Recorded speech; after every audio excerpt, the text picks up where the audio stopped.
You don't need trust, I read. The hell I don't. You probably have heard it before. How do I earn back their trust? Or how can I ever trust them again? I was sitting in the lobby of a polygrapher's office after D-Day, not so patiently waiting for my husband to come out with his report card in hand when I read that shocking line about trust. It said that I didn't really need trust to move forward in my recovery. And I propose here today, neither do you. I know how it feels to feel like your entire life has been a cruel joke. I was a betrayed spouse, and I struggle to find strong enough words even today to depict the level of distrust and pure animosity I felt towards my husband, my marriage, and my life after D-Day. Maybe you can relate to rolling your eyes at the thought of how anyone could possibly have a happy marriage after experiencing infidelity. In this video, I'm going to reveal the one thing that is more important than trust and give you concrete actions you can take hour by hour, day by day, to start creating safety and rebuilding your marriage. I'll share a simple concept I call DDSS and how just being aware of what qualifies can immediately stop some triggers. But first, a bit of background. So what happened that transported us from the pit of despair, teetering on divorce, to building our marriage into what it is today? A marriage we actually toast to every weekend. Me, watching his actions, not his words. I saw genuine long-term transformation, consistent choices, and changed behavior over time. That all sounds great in theory, Candace, but what does that look like? How do I get there? What am I looking for?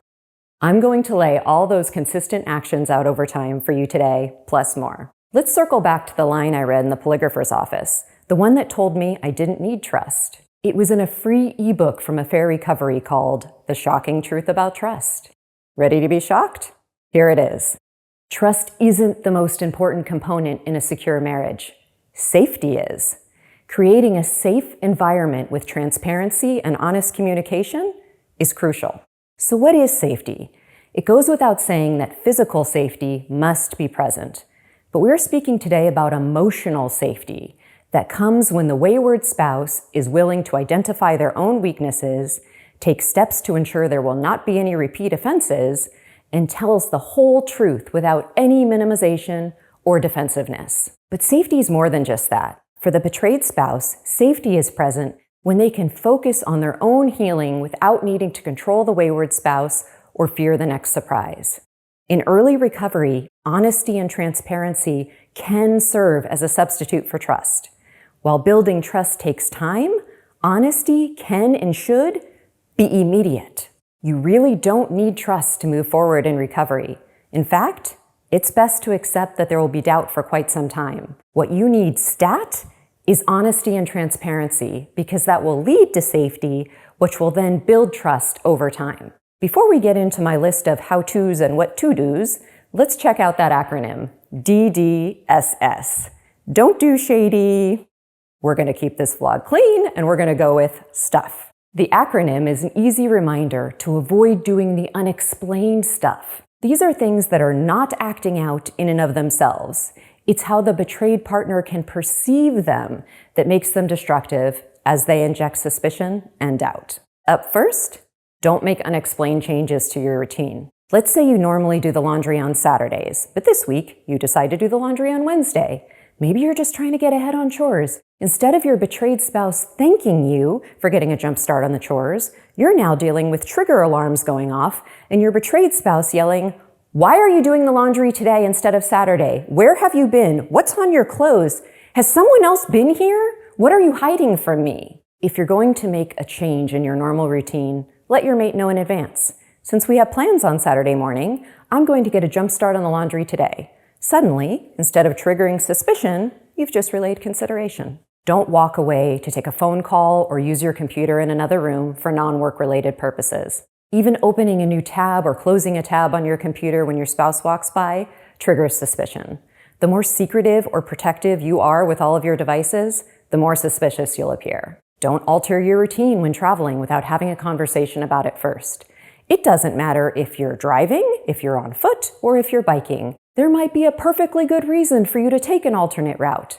But you're betrayed, what it will look like to them is they'll think, "Why are you going that way? Who are you meeting?" Don't be vague about your plans or have unaccounted for time. Here's an example. I might go into the office today for our staff meeting, or I might just take the call from home. I have some errands to run. I told my parents I might stop by, and I totally want to get a workout in. Is there anything wrong with any of those things? No, except for that I just laid out an entire day of non-committal maybes. I may be here, I might go there. What I hear as a betrayed spouse is, I'm keeping it all intentionally vague, so no matter what direction I head in today, I just covered my bases. Clear is kind and considerate. I know, plans can change, and if they do, tell your spouse before, not after. Don't make changes to your appearance. Let's spend a little extra time on this one. When my husband first began his affair, I noted so many changes. He started running obsessively, paying way more attention to his appearance. He grew a beard. Suddenly he wanted custom-tailored suits and a brand new sports car. I literally said, wow, the only thing that's missing from this scenario is you having an affair. Yep, I said that. It's not uncommon for unfaithful women to swing in one direction and then another. Many say that they stopped wearing makeup and intentionally wore unflattering clothes after the infidelity surfaced. Now let's say that as time goes by, they decide they'd like to start wearing makeup again, or they want to update their wardrobe. How do you do that without creating suspicion? I can't say this enough. When creating safety, consistency and conversation are key. Now I hope this doesn't sound insensitive, but before any of the wayward spouses start throwing themselves a pity party, please hear me. I'm not saying that you have to remove all spontaneity from your life. What I'm suggesting is that you communicate in advance about it to get out in front of any suspicion. I do understand that in the course of rebuilding safety, the wayward spouse might feel deprived or worry that they will forever be limited. However, it's actually quite the opposite. Putting safe boundaries into place and making decisions about where to go and what to do in advance actually creates freedom for the wayward. It removes the constant battle of the mind and the body. It relieves the weight of having information that you're afraid to share with your spouse. It brings wholeness and continuity to all that you do. It creates ease, not depravity. Now let's shift gears and get into the do's. I'm going to give some suggestions of how to proactively mitigate, or better yet, eliminate suspicion, laying groundwork for safety and trust. We're going to break creating safety down today into 3 sections: safety at home, safety when you're out and about in the community, and then safety at work. Yep, we're most definitely going to talk about safety at work because guess what? That is where approximately 40% of affairs begin. Let's dive into what to do to create safety at home. Maintain a shared calendar. Keep it up to date and account for where you're going to be at all times. Even if those plans are to sit on the deck and listen to the birds chirp or the waves crash, be transparent and upfront about it. Most importantly, if you get nothing else from this video, please, please, please, be where you say you are going to be and do what you say you are going to do. But Candace, I'm not 12. I shouldn't have to report to my spouse like they are my parent or live under a microscope. Let me ask you this. If you aren't doing anything you're not supposed to be doing, then why do you care? Integrity is about doing the right thing even when no one is watching. As the 12-step saying goes, we are only as sick as our secrets. So hide nothing and you won't have any secrets. Be transparent, which means yourself and your actions can easily be seen. This includes offering access to electronics, online accounts, and anything else that requires a password for access. There is an exception to this rule: your affair recovery password. Whether you are the wayward or the betrayed, no one else should have access to your account. So if you've shared email passwords, simply turn off your email notifications from your small group wall. If you need help doing so, reach out to us. Speaking of accounts, how does your spouse feel about your social media presence? Are you set to public or private?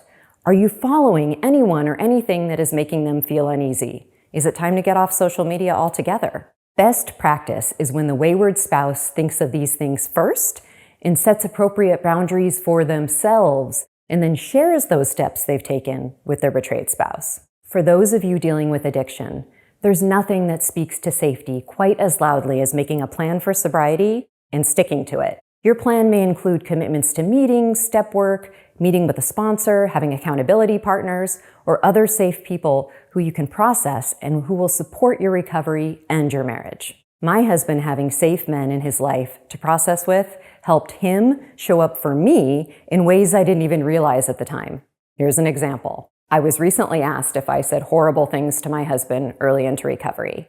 I went on to say, oh yes, for a season. Okay, more like 5 seasons. Hurt people can hurt people, and I was no exception. This same person went on to ask me what my husband did when he felt hopeless. I said, I have no idea, but I'll ask him and I'll report back. I thought to myself, as far as I could tell, he never felt hopeless because he was just arrogant enough at that time to feel confident that it would all work out. I was wrong, so incredibly wrong. I asked my husband about it that night, never expecting this award-winning recovery answer. He said he took his, she's never going to get over this, it's over, there's no hope, I don't think I can do this for one more day, to safe people who would understand and support him. His Hope for Healing group, his therapist, his cousin he eventually told everything to. He got support from safe people so he could stay strong and stable for us. This leads to another do for creating safety.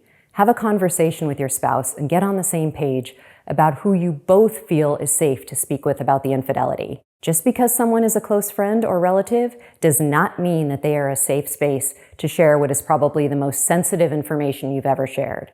Have a conversation and reach an agreement with your spouse about what information will be shared and with whom. We've discussed transparency around calendars and accounts. Next, location.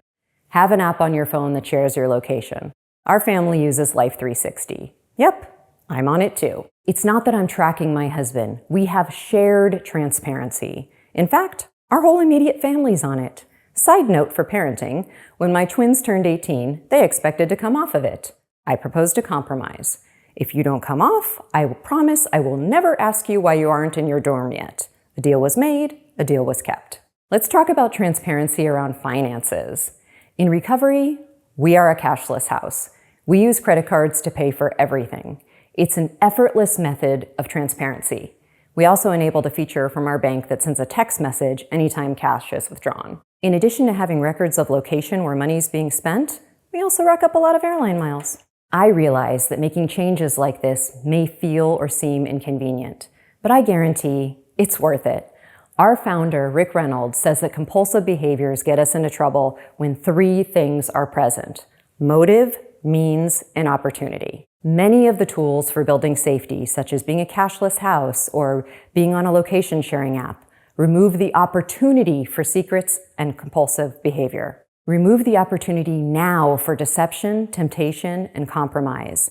And through recovery, you can change those false beliefs that motivated your behavior in the first place. You're going to love this new way of life. One of my favorite do's for building trust is for the Wayward to show respect in areas where there once was none. I'm going to give my husband a shout out for doing this in a couple extremely practical ways. The recovery version of my husband does a few things with his phone.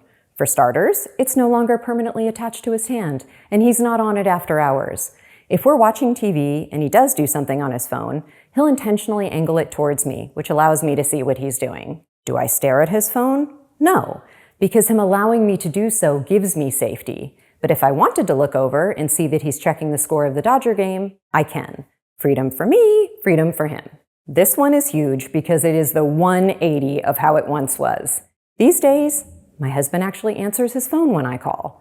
I'm a little embarrassed to share this, but here goes. A pre-recovery Candace was so emotionally worn down that she allowed her husband to convince her that he was so important and so busy at work, especially when he was traveling, that he should not be bothered. He convinced me that he wasn't available to take phone calls and even made me feel like texting was too disruptive. I resorted to emailing him and eventually grew so annoyed with his lack of availability that I just said goodbye when he left and wouldn't talk to him again until he walked back in the door. Mission accomplished on his part. Now, if I call, he answers. If I text, he responds. If he's in a meeting, I'll hear him say, "1 second, please, I need to talk to my wife for a minute." Now, do I go around interrupting him all day to test him? Of course not. I'm respectful of him and he is respectful of me. I tell you this because the recovery version of my husband has never made me feel unimportant, insignificant, or like I'm bothering him. Ever. He treats whatever I have to say like it is the most important part of his day, not the least. Finally, be available for the hard conversations. Be sensitive to your betrayed spouse's triggers, even if you can't understand why they have that particular trigger. Be a safe place for them to express their emotions, their pain. I'm not talking about abusive explosions. Those are not okay. I'm talking about sitting with them in it, or better yet, initiating the conversations. Talk about the affair. Be proactive and have discussions about upcoming D-days, wedding anniversaries, or other highly emotional milestones. This communicates that you're looking out for them and not in denial about the pain that's been caused. Okay, I'm going to put on my brave face here. Let's talk about sex. Just a couple weeks ago, a woman asked me how she's supposed to know when she's ready to have sex with her husband again. I relayed expert advice I was given on this topic. My therapist said, if it feels like a no, then it's definitely a no. If it feels like a maybe, then it could be a no. Or if you do decide to engage physically and it starts to feel like a no, honor that feeling and stop. Talk about this possibility in advance. This is not a grin and bear it situation. Absolutely not. Avoidance on this topic, whether you have re-engaged sexually yet or not, is destructive in the long run. And as always, patience and empathy are going to be key. Okay, shifting gears. Let's talk about when we leave the house, but we're not at work.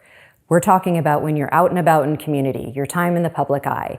This means friends, neighbors, when we go to church, the gym, and everywhere in between. I was on the phone with someone several months ago, and she was telling me how her husband is still in contact with the affair partner because they're in the same tennis club. She went on to say that this tennis club goes to breakfast every Saturday. I'm going to go ahead and insert my personal opinion here. No, no, and no. If that were my husband, the tennis can stay, but that particular tennis and breakfast club would have to go. It's not a punishment, it's wisdom. Let's talk about gyms, churches, and any other place that was a part of your routine. I get it. You have relationships and connections with people that you don't want to give up. But if one of those connections is the affair partner or people who colluded with you to hide your behavior, please find a new gym, church, or favorite wherever. It's just not worth the stress in my book of the betrayed asking, did you see them today? Did they say anything to you? Or the wayward spouse having to constantly scan the room and be on high alert to avoid the affair partner. There are no shortage of gyms, churches, restaurants, or whatever. Please find a new one, period. Reconsider your friend groups. To borrow another famous recovery one-liner, stick to the winners. Are the people in your friend group living a lifestyle that supports your recovery even if they don't know about it? What I'm saying is to surround yourself with people who are living the kind of life you want to live now, not the kind of people who are living the lifestyle you're trying to break away from. Consider guidelines around going out with friends, maybe to their house, restaurants, events, bars. Friends are important. I'm not suggesting that the wayward spouse puts themselves on house arrest. I'm proposing some middle ground. Maybe you have your friends come over to your house. If you go out, invite your spouse to go with you. Maybe they'll take you up on it and maybe they won't. But the offer is a gesture of goodwill, transparency, and change. I saved my personal favorite for last. Let's create some safety at work. I can't say this strongly enough. If you are going to create safety and build trust, the number one goal around work cannot be money or career. It has to be your recovery. And implementing these things into your workspace will not only create safety in your relationship, it will increase safety throughout your entire workplace. Win-win. Let's get the most obvious but contentious one out of the way. If you work with the affair partner or much of your acting out occurred at work or on work trips, it is almost always necessary to seek employment elsewhere. I'm not going to debate this point with you today. Moving on. Unless it is completely unavoidable and you've already communicated about it with your mate, commit to having no one-on-ones with the opposite sex. If it is truly unavoidable, consider your surroundings. Have the meeting at work, not over lunch, drinks, or dinner. Ideally, have at least one other person there. At Affair Recovery, we call that third person the fly. If it has to be a one-on-one, keep chit-chat to a minimum and don't discuss anything personal, not even hobbies. Keep it to the work topic at hand. It can sound like this. Hi, thanks for joining. I know we only have 30 minutes, so let's jump into our agenda. That's not rude, it's direct, and it doesn't open any unnecessary doors. Want to hear a recipe for disaster? Socializing among coworkers without their mate present. It's drinks, dinner, drinks. Let's meet in the hotel bar before dinner, then let's have more drinks at dinner, and then we might as well have another before we go up to our rooms. What could possibly go wrong? Business travel. We got a bit lucky with the timing of this one. Since our world blew up during the pandemic, business travel had already come to a screeching halt. I remember all too well how nervous my husband was to tell me he had to go on his first business trip. His therapist had a brilliant suggestion. He said, "Take her with you." So that he did, and off to Orlando I went. Now I realize this isn't possible for everyone, and certainly not on every trip. So let's jump in how to create safety when your spouse cannot travel with you. Location sharing apps should be a part of your travel plan, but that alone is not enough. They show location, not much else. Here's a few things my husband does that really brings my confidence in his honesty and transparency to a whole different level. It's not just the obvious stuff like checking in frequently or him giving me access to his expense reports. He does things that are a combination of creative and cute. He takes a selfie when he's having meals with other people. He always FaceTimes me from his hotel room. I have to give him major credit for doing this in such a strategic and empathetic way. He won't just stay in one spot in his room. He'll move around the room while he's FaceTiming me, showing me his view, or maybe saying something like, "I thought you'd really like the tile in this bathroom." He'll iron his shirts, hang them in the closet. That's him creatively showing me that it is just his stuff in that hotel room. I remember the first time my husband traveled to a particularly triggering city. When we FaceTimed that evening, he suggested that we watch some of the show that we were currently binge watching while we were on FaceTime together. We didn't end up doing so, but him offering to do that showed me that he wasn't in a rush to get off the call to go meet up with someone else. He never makes me feel rushed to get off the call.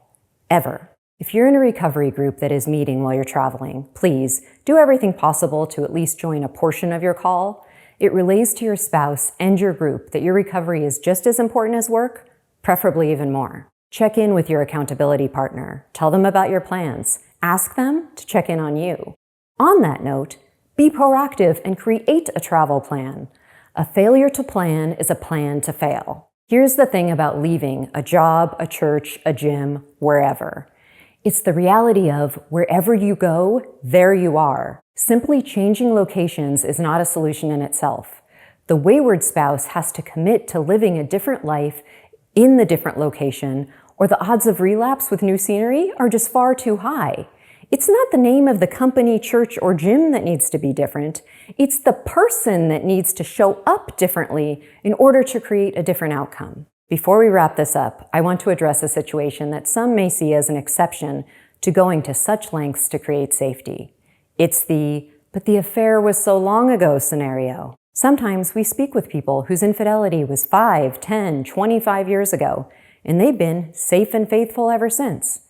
Here's the reality. While you may see yourself as having been safe and faithful for 25 years, right now what you have shown your mate is that you can be deceptive for 25 years and make it look really good. Trust can return, but you're going to have to take the same steps as everyone else to create safety today and rebuild that trust. You too are starting from scratch. I know this is a long list, and not everything I mentioned will apply to everyone. This video is not a prescription for seeing how big of a doormat you can become. It is a prescription for building trust and an intimate partnership. You can't go back. All you can do is make the next right decision, hour by hour, day by day. For those of you who strayed, or in the event that you're still wavering and thinking, "Candace, this is really over the top," I have 3 really important questions for you. Do you trust you? The most ideal answer is no, and here's why. Your confidence does not inspire safety or trust.